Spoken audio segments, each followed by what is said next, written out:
مرتبہ بندہ اللہ کی ستائش اور تعریف کرتا ہے، لیکن مجھے اس مقام تک پہنچا دے کہ خدا میں لائق تعریف بنوں اور تو میری تعریف کرے۔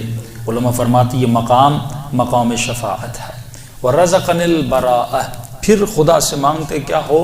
مقام براءت کو اللہ سے مانگتے ہو، جو بہت بڑا مقام ہے۔ ایک براءت رسمی براءت ہے جو صدیوں سے لوگ کرتے ہوئے آتے ہیں، لیکن ایک براءت جس کا تصور اہل بیت نے تمہیں دیا کہ 100 مرتبہ کہا کہ ہمارے دشمنوں پر لعن بھیجو۔ لعن گالی کو نہیں کہتے، لعنت جب جس پر آتی ہے، اللہ نے تقریباً قرآن میں غالباً 41 ٹائم لعنت دی ہے۔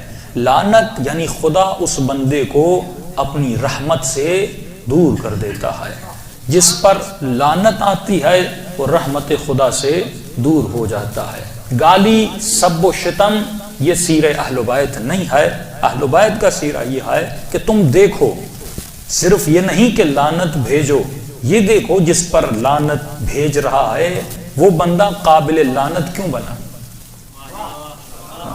تجھے اس چیز کو سوچنا ہے کہ اگر یزید پہ لعنت آ رہی ہے، 100 مرتبہ معصوم ان لوگوں کے نام لے کے لعنت بھیج رہے ہیں، اس بندے پر لعنت کیوں آئی؟ یزید نے ایسا کیا کیا کہ وہ لعنتی بنا؟ شمر نے ایسا کیا کیا کہ وہ لعنتی بنا؟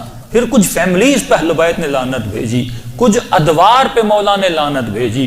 ادوار مطلب ان ادوار کو پڑھو، وہ ادوار جن میں لوگ علی کے مقابلے میں آئے، حسن کے مقابلے میں آئے، حسین کے مقابلے میں آئے، انہوں نے ظلمتیں لا کر کھڑی کر دی، اہل بیت کو پیغام ہدایت دینے نہیں دیا۔ اور صرف یہ نہیں کہ وہ آئے، فرمایا شایعت، ایسے لوگ جنہوں نے مشایعت کی، یعنی ظلم میں مشارکت کی۔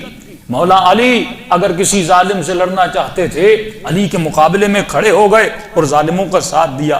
بایعت، مشارکت بھی کی، اس کے ساتھ بیعت بھی کی۔ اسرجت، کتنے ظریف نکات ہیں زیارت عاشورہ میں کہ خدا اس پر بھی لعنت کر جس نے بیعت کی اس ظالم کی جو اہل بیت کے مقابلے میں آیا۔ اے خدا اس پر بھی لعنت کر جس نے اس لشکر میں مشارکت کی جو لشکر اہل بیت کے مقابلے میں آیا۔ اسرجت، اے خدا اس پر بھی لعنت کر جس نے اس گھوڑے پر زین چڑھائی۔ کتنی باریکیاں ہیں۔ اگر کوئی خاتون اپنے شوہر کے گھوڑے پر زین چڑھا کے کہہ رہی ہے کہ جا کربلا میں حسین کے مقابلے میں لڑ، فراز عاشورہ فرماتے ہیں اس شخص پر بھی لعنت ہے کہ جس نے بیعت کی، جس نے مشارکت کی، جس نے گھوڑے پر زین چڑھائی۔ الجمت، جس نے اس گھوڑے کو لگام لگایا، اس پر بھی لعنت ہے۔ تنقبت، جس نے نقاب لگایا اور حسین کے مقابلے میں آیا، نقاب منافقت لگایا کہ لوگوں کو پتا نہ چلے میں کس کے ساتھ ہوں۔ فرمایا ان سب پر لعنت ہے کہ فرمایا جب یہ لشکر کوفے سے جا رہا تھا کربلا کی طرف، خواتین اس پہ غور کریں، سب سے بڑا کردار تھا عورتوں کا۔ کون سا کردار؟ جب ان کے وجود میں خوف پیدا ہوا اور یہی عورتیں آئیں اپنے شوہروں کے پاس کہ اگر تم حسین کی مدد کے لیے نہیں جاؤ گے تم لوگوں کو مارا جائے گا اور تمہیں اگر قتل کر دیا گیا۔ ایک طرف جناب حبیب ابن مظاہر کی بیوی ہے، ایک طرف کوفے کی اور عورتیں ہیں، شوہروں کو مجبور کیا کہ اگر تم ابن زیاد کی مدد نہیں کرو گے ہمارے بچوں کا کیا ہوگا، اگر تم ابن زیاد کی مدد نہیں کرو گے ہمارے جان و مال کا کیا ہوگا۔ یہ عورتوں نے شوہروں کو مجبور کیا، اس قدر مجبور کیا کہ ابن زیاد کے پاس گئے اور حسین کے مقابلے میں چلے گئے۔ لیکن ایک طرف جناب حبیب ابن مظاہر کی بیوی ہے، جب خط آتا ہے تو بیوی سے امتحان لیتے ہیں کہ حبیب کس کا خط ہے، کہ حسین ابن علی کا خط ہے۔ کہ خط میں کیا لکھا ہے؟ کہ حسین مدد کے لیے بلا رہے ہیں۔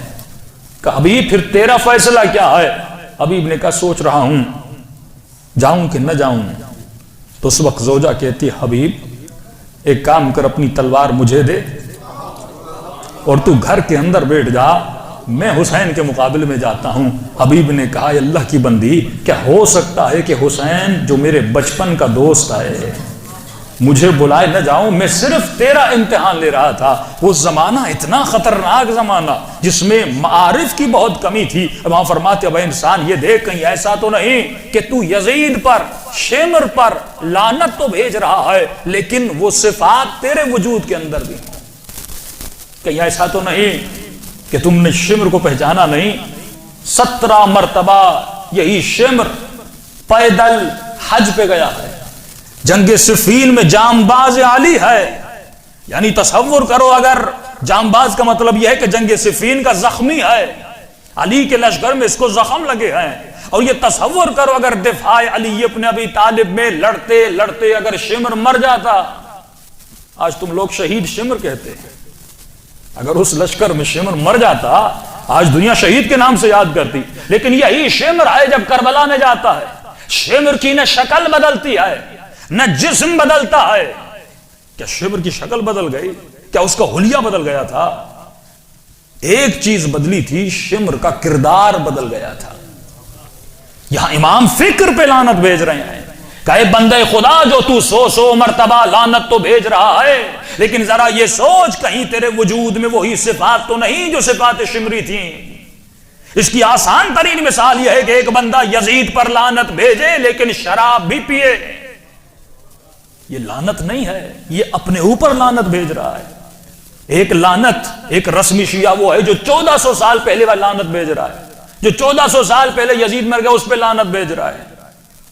معصوم فرماتے وہ لعنت نہیں، براءت ایک سسٹم کا نام ہے.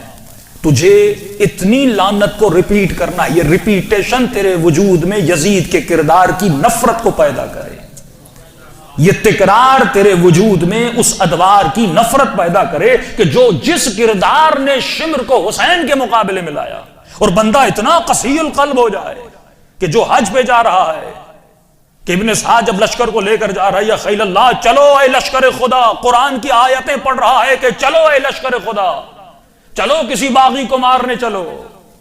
فرمایا یہاں پر قرآن کی آیت معیار نہیں ہے، حدیث معیار نہیں ہے، معیار یہ ہے کہ بندے کا کردار کیا ہے. اگر قرآن کی آیتیں پڑھ رہا ہے، نبی کی حدیث پڑھ رہا ہے، لیکن اس کے اندر کردار وہی یزیدیت والا کردار ہے، کیا لوگوں کے گلے قرآن کی آیتیں پڑھ کے نہیں کاٹے گئے؟ کہ اللہ اکبر کی صدائیں بلند کر کے اسلام کا نام بدنام نہیں کر دیا گیا؟ کیوں؟ فرمایا جنگ فکر ہے، جنگ کردار ہے کہ تجھے زیارت عاشورہ خالص کرنے آئی. جب تو زیارت عاشورہ پڑھتا ہے، حسین کی مجلس میں آتا ہے، حسین اپنے زائر کا ہاتھ لیتے آئے، اور اس باطلاق اور وہ گندا تالاب جو دنیا کا ہے جس میں گندی صفات ہے، حسین تجھے وہاں سے نکال کر کربلا کے صاف میدان میں لے کر جاتے ہیں.